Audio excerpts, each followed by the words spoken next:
राजकीय, सामाजिक, आध्यात्मिक, शैक्षणिक, शेतीविषयक बातम्यांसाठी संघर्ष न्यूज, लढा बहुजनांच्या हक्कासाठी.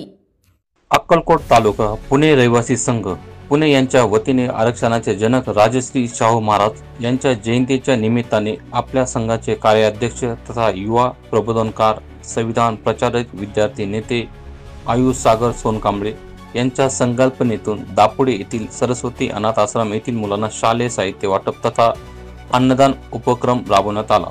डॉक्टर बाबासाहेब आंबेडकर आणि राजश्री शाहू महाराज यांच्या प्रतिमेचे पूजन करून व संविधान प्रस्तावनेचे वाचन करून कार्यक्रमाची सुरुवात करण्यात आली. यावेळी प्रमुख उपस्थिती लोकशाही मराठीचे पत्रकार चंद्रशेखर भांगे, रहिवासी संघाचे संस्थापक प्राध्यापक राहुल रही, पत्रकार नितीन पाटणकर, रमेश वटार, दगडू सोनकांबळे, समाधान दुपार गुड्डे, गंगाराम पाटील, श्रीकांत मडीखांबे, प्रकाश सांबारे, आश्रमशाळेचे देवीदास सुरवसे, महादेव गायकवाड, मंजुनाथ वटार आदी उपस्थित होते.